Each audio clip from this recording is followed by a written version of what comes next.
What if I told you that one night in 1953, the sea swallowed entire British towns while families slept, that over 300 people would be dead by morning in what remains Britain's deadliest natural disaster of the last century, and that the defences we rely on today only exist because of that terrible night? This is the story of January 31st, 1953. The night the North Sea came to collect a debt Britain didn't know it owed. The storm nobody saw coming. It's Saturday, January 31st, 1953. Post-war Britain is still rebuilding. Families are gathered around wireless radios, children tucked into bed, chip shops closing up for the night. Just an ordinary winter evening along the East Coast, but 100 miles offshore, something catastrophic is building in the North Sea. The Met Office had issued warnings on Friday about a developing storm system, deep low pressure, high winds, spring tides approaching. But these warnings came regularly, and most people simply carried on with their weekend plans. After all, the sea had always been there. The walls had always held. They had no idea what was bearing down on them. By Saturday afternoon, winds in Scotland reached 126 miles per hour. The Princess Victoria ferry crossing from Scotland to Northern Ireland that morning fought for survival against waves like moving mountains. At 2 p.m, the captain gave the order to abandon ship. Of 179 people aboard, 133 drowned. But this was only the beginning, the wall of water. As hurricane-force winds screamed south down the North Sea, they pushed water ahead of them like a snowplow. Combined with spring tides and low atmospheric pressure, the sea rose over 18 feet above normal levels. An invisible wall of water moving faster than anyone could run, heading straight for Britain's sleeping coastline. The warnings never reached most people. Television was rare in 1953. Radio stations had signed off for the night. Around midnight, the surge hit. When everything broke, first Lincolnshire, then Norfolk, Suffolk, Essex. Seawalls that had protected Britain for decades simply vanished under the force.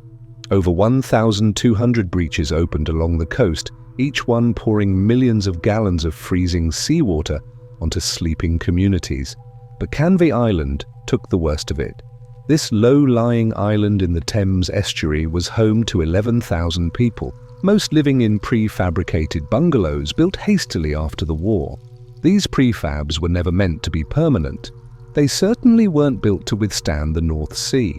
When the sea wall breached just after midnight, water poured across the island at terrifying speed. Entire streets disappeared under 6 feet of water in minutes.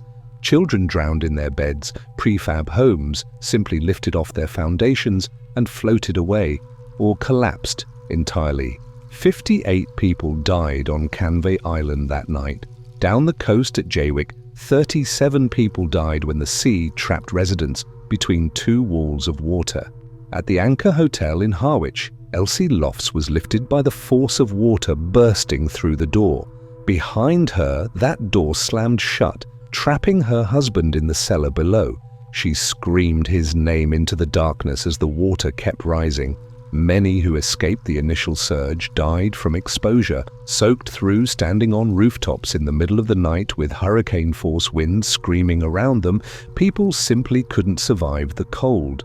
By Sunday morning, over 300 people were dead in England, another 19 in Scotland. Across the North Sea in the Netherlands, 1,836 lives lost. Over 2,400 souls gone in a single night. The damage nobody expected. Here's where the numbers become staggering. Over 24,000 homes were destroyed or severely damaged. 160,000 acres of farmland flooded with seawater, rendered unusable for years. Thousands of livestock drowned. Roads, railways, power stations knocked out. The damage in 1953 money was £50 million in today's terms, over £1.5 billion, and that's just the immediate damage. The true cost, when you factor in decades of recovery, reconstruction, and the flood defences that followed, runs into tens of billions. The government launched Operation King Canute, the largest peacetime rescue operation Britain had ever seen. By February 12th, 30,000 emergency workers were involved. Over 30,000 people were evacuated with nowhere to go. Families who'd lost everything huddled under army blankets in village halls and schools. Why it happened? In the aftermath, Britain had to ask itself hard questions. Why weren't people properly warned? Why did the sea walls fail so completely? Why were thousands living in flimsy housing right on the coast? The answers were uncomfortable. Post-war Britain was still poor, still rebuilding. Sea defences damaged in the war had never been properly repaired. A coordinated flood warning system simply didn't exist. Britain had been vulnerable and the sea had exposed it brutally. What changed forever? But here's where the legacy begins. Here's why this disaster from 70 years ago still affects every person living in Britain today. The Met Office was given full responsibility for flood forecasting and warnings. The system we rely on now, the one that sends alerts to our phones when flooding threatens, exists because of 1953. Before that night, there was no coordinated warning system. Now Britain has one of the most sophisticated flood prediction systems in the world. Sea walls were raised and strengthened all along the east coast. New housing regulations banned building in vulnerable low-lying areas.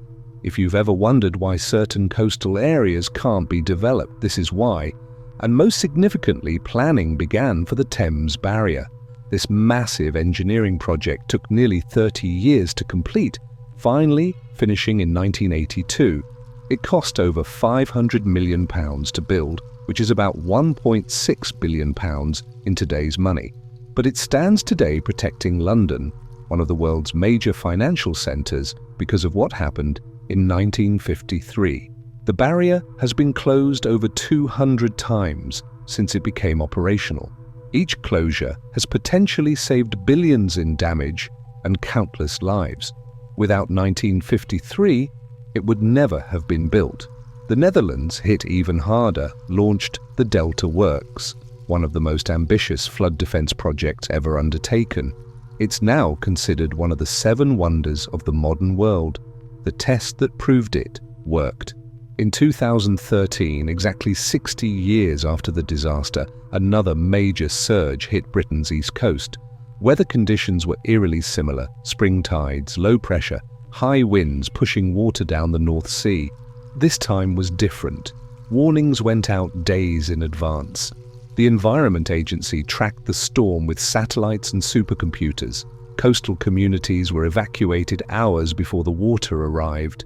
The Thames Barrier closed, seawalls held, not a single life was lost. The lessons learned in 1953, paid for in blood, had worked, living with the legacy.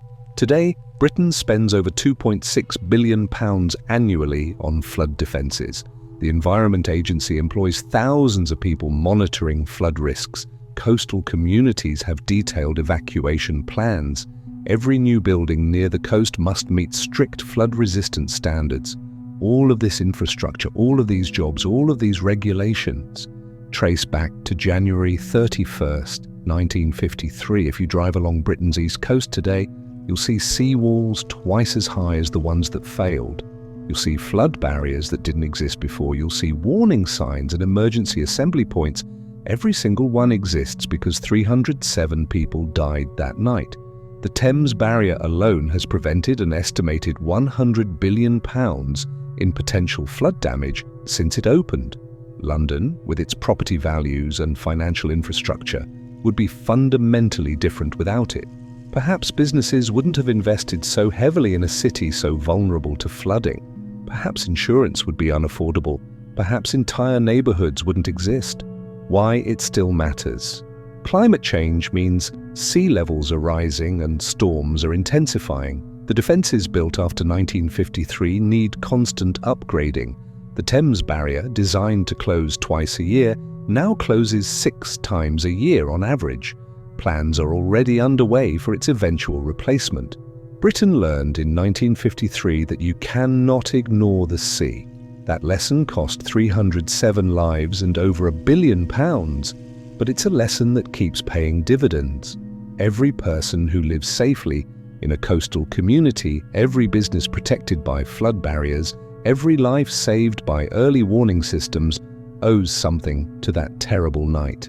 The 1953 flood remains Britain's worst natural disaster of the 20th century, not just in lives lost or immediate damage, but in the permanent transformation it forced on the nation, because sometimes it takes a disaster to force preparation for the next one. The sea is still there, the storms still come. But because of what happened in 1953, Britain is ready in ways it never was before. That's a legacy built on grief, but it's one that continues to protect millions. And it's a reminder that the infrastructure we take for granted, the warnings we receive, the safety we assume, all came at a cost we should never forget.